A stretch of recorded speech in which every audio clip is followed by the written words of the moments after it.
নমস্কার। আজ ক্লাস 9-এর একটা কবিতা পড়ে নেব। দ্য নর্থ শিপ, ব্লিস নামক টেক্সট বইয়ের 69 পাতায় 9 নম্বর চ্যাপ্টার। ফিলিপ লার্কিনের লেখা একটা কবিতা।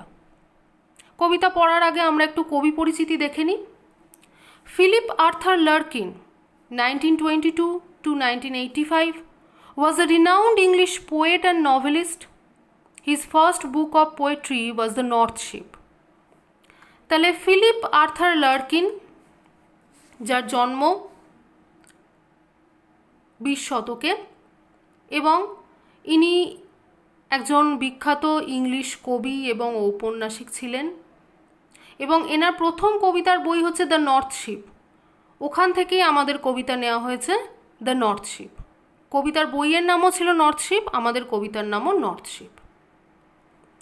এরপরে কি, এছাড়াও ওনার দুটো নভেলের বই আছে, followed by 2 novels, Jill and a girl in winter. দুটো নভেল আছে, উপন্যাস, জিল এবং the girl in winter. He came to prominence in 1955 with the publication of his second collection of poems the less deceived. 1955 সালে ওনার দ্বিতীয় কবিতার বই বের হয়, যার নাম হচ্ছে দ্য লেস ডিসিভড, এবং এইটার মাধ্যমেই তিনি কিন্তু জনপ্রিয়তা লাভ করেন। Followed by the Whitsun weddings and high windows. এছাড়াও আরও দুটো কবিতা ছিল কবিতার বই, the Whitsun weddings and high windows. He was offered the position of poet laureate in 1984, but he declined it. 1984 সালে ফিলিপ লার্কিন পোয়েট লরিয়েট নামে একটা সম্মানে ভূষিত হয়। পোয়েট লরিয়েট তাদেরই দেওয়া হয় যারা ভালো কবিতা লেখেন, কিন্তু উনি এই সম্মানটা গ্রহণ করেননি, কারণ ওনার আগে একজন কবি ছিলেন, এনার নাম হচ্ছে স্যার জন বেচম্যান।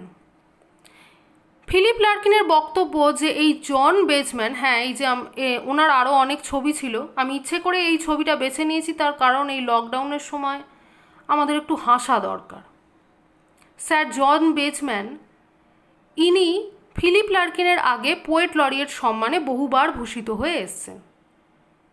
এই বেচম্যান যখন মারা যান তখন সম্মান দাতাকারীরা ফিলিপ লার্কিনকে বেছে নিয়েছিল, কিন্তু ফিলিপ লার্কিনের বক্তব্য হচ্ছে যে ওনার চোখে যদি পোয়েট লরিয়েট কেউ হয় সেটা কিন্তু স্যার জন বেচম্যান, এছাড়া আর কেউ নয়, উনি নিজেও নন। সেই জন্য উনি পোয়েট লরিয়েট সম্মান গ্রহণ করেননি, কারণ ওনার চোখে সবচেয়ে সেরা পোয়েট লরিয়েট হচ্ছে স্যার জন বেচম্যান। এরপর আসি কবিতার একটা ছোট্ট সামারিতে। This poem describes the journey of 3 ships that head to different destinations.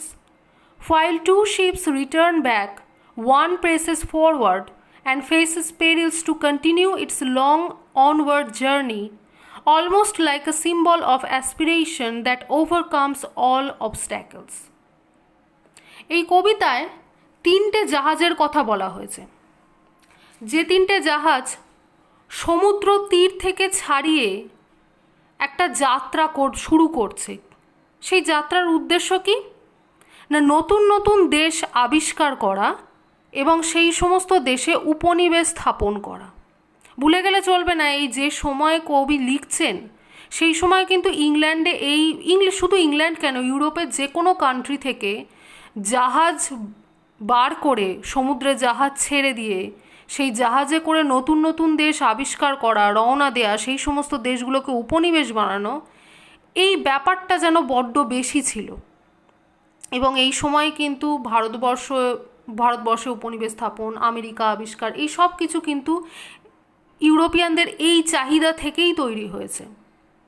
কাজেই এই কবিতাতেও কিন্তু যে 3টে জাহাজের কথা বলা হয়েছে সেই 3টে জাহাজ কিন্তু নতুন নতুন দেশে উপনিবেশ স্থাপন করতেই রওনা দিচ্ছে। এবার কে কোথায় রওনা দেবে দেখা যাক। প্রথম যে শিপটা, প্রথম যে জাহাজটা, আমরা এখানে একটা ছবি পাবো। এই ছবিটা কত নম্বর পাতা? 70 নম্বর পাতায় আছে। 3টে জাহাজের ছবি। প্রথম জাহাজটা পশ্চিম দিকে যেতে শুরু করে, দ্বিতীয় জাহাজটা যায় পূর্ব দিকে, তৃতীয় জাহাজটা যায় উত্তর দিকে। পূর্ব দিকে এবং পশ্চিম দিকে যথাক্রমে যে দ্বিতীয় এবং প্রথম জাহাজটা যাওয়া শুরু করেছিল তারা কিন্তু নিজেদের কাজ ছেড়ে যথাক্রমে ফিরে আসে, কিন্তু তৃতীয় জাহাজটা সে কিন্তু সেই যে উত্তর দিকে গেল আর কিন্তু কখনো ফিরে এলো না। এইটা হচ্ছে আমাদের কবিতার সাধারণ একটা অর্থ। এবার আমরা কবিতাটা পড়া শুরু করি। I saw 3 ships go sailing by. আমি দেখলাম 3টে জাহাজ রওনা দিতে শুরু করলো। Over the sea, the lifting sea. তারা সমুদ্রের ওপর দিয়ে চলতে শুরু করলো। কীরকম সমুদ্র? দ্য লিফটিং সি, মানে যে সমুদ্রে অনবরত ঢেউ খেলে যাচ্ছে। কাজেই যখন ঢেউ খেলছে জাহাজগুলোও যেন সেই ঢেউয়ের সাথে সাথে লিফট করে করে চলতে শুরু করলো। And the wind rose in the morning sky. সকালবেলা বেশ সনসনে বাতাসও বইছে, আর জাহাজের জন্য বাতাস খুবই ইম্পর্টেন্ট। আমরা যে 3টে জাহাজের ছবি দেখতে পাচ্ছি বা এই সময় যে জাহাজগুলো ছিল সেই জাহাজগুলো কিন্তু পেট্রোল চালিত জাহাজ ছিল না, বা ডিজেল চালিত জাহাজ কিন্তু ছিল না। এগুলো সবই পালতোলা জাহাজ। যদি বাতাস ভালো পেল তো পাল উড়িয়ে নিয়ে চললো জাহাজকে, আর যদি বাতাস সেরকম না থাকে তাহলে কিন্তু পাল নামিয়ে জাহাজদের একমাত্র দাঁড়ই ভরসা, দাঁড়ে করে যতটা যাওয়া যায়। এই হচ্ছে তখনকার দিনে যাওয়ার প্রসিডিওর। সেই জন্য জাহাজ চলার জন্য বাতাস বওয়ার কিন্তু একটা গুরুত্বপূর্ণ ভূমিকা রয়েছে। যত ভালো বাতাস বইতে পারবে তত ভালো জাহাজ চলতে পারবে, এবং সকালবেলায় ভালো বাতাসই বইছিল। And one was rigged for a long journey. এক এক করে সব জাহাজ চলতে শুরু করলো। The first ship turn towards the west. প্রথম জাহাজ পশ্চিম দিকে ঘুরলো এবং চলতে শুরু করলো। Over the sea, the running sea. সমুদ্রের ওপর দিয়ে চলতে শুরু করলো এবং দৌড়ে দৌড়ে চলতে শুরু করলো। যেন দৌড়ে দৌড়ে কী করে চলবে? খুবই সহজ। পশ্চিম দিকে যেই জাহাজটা চলতে শুরু করলো বাতাসও কিন্তু পশ্চিম দিকেই বইছিল, কাজেই জাহাজও পশ্চিম দিকে, বাতাসও পশ্চিম দিকে। তাহলে কি হবে? জাহাজটা দ্রুত বেগে চলতে শুরু করবে। সেই জন্য দ্য রানিং সি, মানে সমুদ্রের ওপর দিয়ে জাহাজটা যেন দৌড়ে দৌড়ে চলতে শুরু করেছে। And by the wind was all possessed. এবং ও যে বাতাসটা, পশ্চিম দিকে জাহাজ যেতে গেলে বাতাসও পশ্চিম দিকে থাকতে হবে, আর সেটাই সে পেয়েছে। And carried to a rich country. এবং প্রথম জাহাজ কোথায় গিয়ে পৌঁছলো? টু আ রিচ কান্ট্রি, একটা খুব ধনী দেশে গিয়ে পৌঁছলো। এবার এখানে কিন্তু একটা, এই যে রিচ কান্ট্রি, এই কথাটার মধ্যে একটা বিশেষ দিক আছে। কথায় আছে, ভাস্কো ডা গামা যখন আমাদের দেশে এসেছিল প্রথম বাণিজ্য করতে পর্তুগিজ থেকে, তখন কিন্তু আমাদের ভারতবর্ষের চেহারা সম্পূর্ণ অন্যরকম ছিল, আমাদের এখনকার মতো কিন্তু নয়। ভারতবর্ষ কিন্তু যথেষ্ট ধনী দেশ ছিল একটা সময়, মানে আমাদের যখন রাজরাজা শাহজাহান, আকবর, ওই সময় কিন্তু অনেক ধনী দেশ ছিল। পরবর্তীকালে ইংরেজরা এসে আমাদের সমস্ত ধন দৌলত সব নিজেদের দেশে নিয়ে চলে গেছে, এবং আমাদের যে দেশের এত সৌন্দর্য, এত শ্রী, সব কিন্তু ঘুচিয়ে দিয়েছিল ইংরেজরা। তারপরেই আমাদের এই গরিব দেশে পরিণত হয়। তো এখানে রিচ কান্ট্রি বলতে কিন্তু ভারতবর্ষের হয়তো একটা উল্লেখ থাকলেও থাকতে পারে। The second turn towards the east. দ্বিতীয় জাহাজটা কোন দিকে মুখ ঘোরালো? না পূর্ব দিকে। এবার আমরা প্রথম জাহাজের দিকে প্রথমেই শুনে এসেছি যে পশ্চিম দিকে হাওয়া, তাহলে দ্বিতীয় জাহাজ যদি পূর্ব দিকে চলতে শুরু করে সে কি চলতে পারবে? পারবে না, কারণ বাতাস বইছে পশ্চিম দিকে, জাহাজ যাচ্ছে পূর্ব দিকে, তাহলে তো খুবই মুশকিল। Over the sea, the quaking sea. Quaking মানে আস্তে আস্তে, এর আগে কি বলেছে? দ্য রানিং সি, মানে দ্রুত দৌড়ানো, এখানে বলছে কোয়াকিং সি, মানে যেন সে হাঁসের মতন পিচিক পিচিক করে চলছে, মানে জাহাজটা বেশি দূর এগোতে পারছে না, বাতাসটাই যেন তাকে আটকে দিচ্ছে। And the wind hunted it like a beast. বাতাসটা যেন সেখানে দ্বিতীয় জাহাজটার জন্য যেন একটা সেই বিকট জন্তুর মতন ব্যবহার করছে, মানে তাকে যেন যেতে দিচ্ছে না। টু অ্যাঙ্কার ইন ক্যাপটিভিটি, রাস্তার মধ্যে যেন তাকে বন্দি করে রেখে দিয়েছে, কিছুতেই তাকে যেতে দিচ্ছে না। ক্যাপটিভিটি মানে বন্দি। এবার দেখা যাক তৃতীয় জাহাজটা কি হলো। তাহলে আমরা এতক্ষণ তো বুঝতে পারলাম প্রথম জাহাজটা সফল হলো, দ্বিতীয় জাহাজটা সফল হলো না। তৃতীয় জাহাজ কি করছে? The third ship drove toward the north, সে উত্তরের দিকে চলতে শুরু করলো। Over the sea the darkening sea, সমুদ্রের ওপর দিয়ে চলতে শুরু করলো, কিন্তু সমুদ্রটা কীরকম? দ্য ডার্কেনিং সি, সমুদ্রের জলের রং সেখানে কালো। But no breath of wind came forth, সেখানে কোনো বাতাস নেই, বাতাসটা শান্ত হয়ে আছে। সেই শান্ত বাতাসের মধ্যে দিয়েই জাহাজটা আস্তে আস্তে এগিয়ে যাচ্ছে। আচ্ছা, কালো সমুদ্র, এই কথাটা শুনে কি মনে হচ্ছে? সমুদ্রের জলের রং কি কখনো কালো হতে পারে? হতে পারে, তখনই কালো হতে পারে যখন আকাশের রঙও কালো। ভুলে গেলে চলবে না, আকাশের যা রং হয় জলও কিন্তু তাই রং ধারণ করে। আকাশের রং যদি নীল হয়, জলের রং নীল হবে। যেমন আমি একটা ছবি দেখাই, এটা অবশ্য গঙ্গা নদীর ছবি। আকাশের রং নীল, জলের রঙও নীল, এটাই স্বাভাবিক। আকাশের রং যা হবে জলের ওপরও সেই রঙেরই প্রতিবিম্ব পড়বে। আর ঠিক তেমনই আকাশের রং যদি কালো হয় তাহলে জলের রঙও কালো হবে। এবং সেখানে যখন বাতাস নেই বা বাতাস শান্ত, তাহলে আমাদের ধরে নিতে হবে ঝড়ের পূর্বাভাস আছে, ঝড় হতে পারে উত্তর মুখে। অ্যান্ড দ্য ডেক্স শোন ফ্রস্টিলি, সেটাই হলো।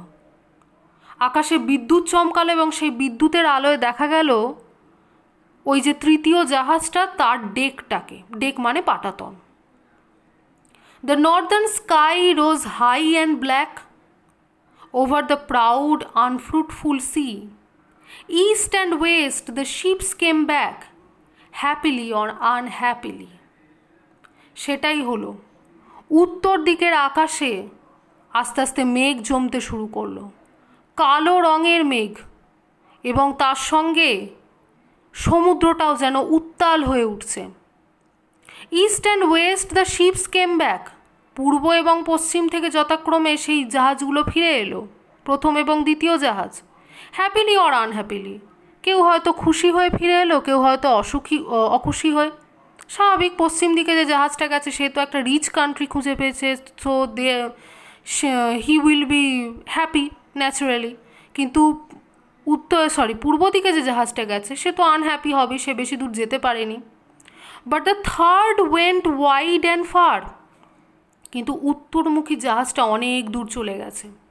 Into an unforgiving sea, unforgiving sea মানে সমুদ্রের এমন একটা জায়গা যেখান থেকে জাহাজটা আর কোনো দিনও ফিরে আসতে পারবে না।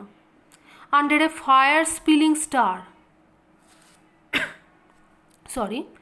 আন্ডার এ ফায়ার স্পিলিং স্টার, আকাশ থেকে যেন হঠাৎ করে একটা নক্ষত্র খসে পড়ল, একটা আগুন ঝরা নক্ষত্র।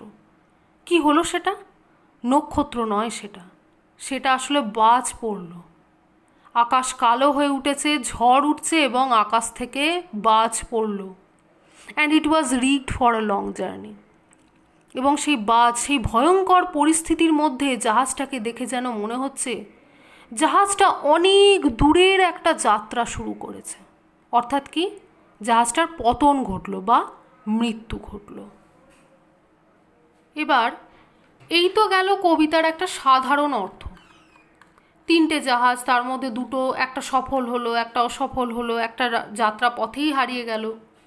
কবিতাটার মানেটা কি এতটাই সাধারণ, নাকি এই সাধারণ মানেটার আড়ালে কোনো বিশেষ অর্থ লুকিয়ে আছে? ঠিক তাই, এই সাধারণ অর্থটার আড়ালে একটা বিশেষ অর্থ লুকিয়ে আছে। সেটা কি, সেটা যদি আমরা না জানি তাহলে কিন্তু এই কবিতা জানাটা অসমাপ্ত রয়ে যাবে। এই বিশেষ অর্থটা শুরু করার আগে আমি একটা গল্প বলি। আমি যে গল্পটা বলবো সেটা কিন্তু এই কবিতাটার সাথে অনেকটা মিল আছে। কি সেই গল্প? একটা পরিবারের গল্প বলছি। বাবা মা, তার 2 ছেলে আর 1 মেয়ে। এই 3 ছেলেমেয়ের মধ্যে 3 ছেলেমেয়েই তো এক সময় বড় হলো। প্রথম ছেলেটা ঠিক করলো সে গায়ক হবে, সে একটা রিয়ালিটি শোতে গেল, কিন্তু আনফর্চুনেটলি সে রিয়ালিটি শোতে বেশি দূর যেতে পারলো না, সে কিন্তু এলিমিনেট হয়ে গেল। তার মানে সে অসফল হলো। বাড়িতে ফিরে এলো, পরবর্তীকালে সে বন্ধুদের সঙ্গে একটা গানের ব্যান্ড খুললো। এবারে কিন্তু গানের ব্যান্ডটা দাঁড়িয়ে গেল, সে জীবনে উন্নতি লাভ করলো। তাহলে কি ছেলেটা কিন্তু প্রথম পদক্ষেপে অসফল হলো, পরের পদক্ষেপে সফল হলো। দ্বিতীয় ছেলেটার কথায় আসা যাক। দ্বিতীয় ছেলেটা কি করলো? দ্বিতীয় ছেলেটা ইঞ্জিনিয়ারিং পড়তে লাগলো। ইঞ্জিনিয়ারিং পড়ে সে বেশ বড় একটা ইঞ্জিনিয়ার হলো। এক সময় তার আমেরিকা থেকে ডাক এলো, আমেরিকায় গেল, অনেক উন্নতি করলো, অনেক টাকা পয়সা রোজগার করলো। তারপর এক সময় সফল হয়ে বাবা মায়ের কাছে ফিরে এলো। তাহলে প্রথম ছেলে আর দ্বিতীয় ছেলেটার মধ্যে তফাৎ কী হলো? প্রথম ছেলেটা প্রথম পদক্ষেপে সাফল্য লাভ করতে পারেনি, কিন্তু দ্বিতীয় ছেলেটা সে কিন্তু প্রথম পদক্ষেপেই সফল হয়েছে। এইবার আসি তৃতীয় মেয়েটার কথায়। এই মেয়েটা, তৃতীয় ছোট মেয়েটা, এই কিন্তু গান বাজনার দিকেও ঝোঁক নেই, পড়াশোনার দিকেও ঝোঁক নেই। এই ছোটোবেলা থেকে খেলতে খুব ভালোবাসে। বাবা মা তাকে ছোটোবেলায় ক্যারাটে ক্লাসে ভর্তি করেছিল। সে খুব ভালো ক্যারাটেও করতে পারত। বড় হয়ে মেয়েটা সৈন্যবাহিনীতে যোগদান করলো এবং এক সময় সৈন্যবাহিনীতে যোগদান করার প্রায় কিছুদিন পর বাবা মায়ের কাছে খবর এলো যে মেয়েটা একটা উগ্রপন্থীদের বিরুদ্ধে একটা যুদ্ধে দেশের জন্য প্রাণ দিয়েছে। তাহলে আমরা এই পরিবারের গল্পটা থেকে কি জানতে পারছি? একটা ছেলে অসফল হলো, দ্বিতীয় ছেলেটা সফল হলো, তৃতীয় মেয়েটা কিন্তু সফল অসফল কোনোটাই হলো না, সে কিন্তু আর বাড়ি ফিরতে পারলো না, সে রাস্তাতেই হারিয়ে গেল। ঠিক সেই আমাদের ওই কবিতার তৃতীয় জাহাজের মতো, সে রাস্তাতেই হারিয়ে গেল। আর বাকি দুটো ছেলে সেই প্রথম আর দ্বিতীয় জাহাজের মতো, তাদের মধ্যে একজন সফল হয়েছে আর একজন অসফল হয়েছে। এই কবিতাটা আসলে কিন্তু আমাদের জীবনের কথাই বর্ণনা করে। এই যে কবিতায় এই যে জাহাজগুলো যে নিজেদের যাত্রাপথ বেছে নিয়ে যে বেরোচ্ছে, এটা হচ্ছে একটা মানুষের জীবন, আমাদের জীবন। এই বিচিত্র জীবনে এই যে তিনটে জাহাজ হচ্ছে বিচিত্র জীবনের কিছু মানুষ। প্রত্যেক মানুষেরই তাদের নিজেদের জীবনে তো কিছু জীবনের লক্ষ্য থাকে। আমরা প্রত্যেকেই স্কুলে দ্য এম ইন লাইফ, আমরা এই রচনাটা লিখে এসেছি, আওয়ার এম ইন লাইফ, জীবনের লক্ষ্য। তো প্রত্যেক মানুষেরই কিছু জীবনের লক্ষ্য থাকে। ঠিক যেমন এই তিনটে জাহাজের এক একটা করে লক্ষ্য ছিল, কেউ পূর্ব দিকে, কেউ পশ্চিম দিকে, কেউ উত্তর দিকে যাবে। এবার কেউ হয়তো জীবনের লক্ষ্যে সফল হয়, কেউ হয়তো জীবনের লক্ষ্যে অসফল হয়, আবার কেউ হয়তো সফল অসফল কোনোটাই হলো না, রাস্তাতেই হারিয়ে গেল, তার জীবনটাই শেষ হয়ে গেল। এই ছিল আমাদের কবিতা। আজকের মতো এখানেই শেষ। আর পরবর্তীকালে কোনো একটা কবিতা বা গল্প নিয়ে দেখছি, একটা গল্প আছে, সেই গল্পটা নিয়ে ফিরে আসছি।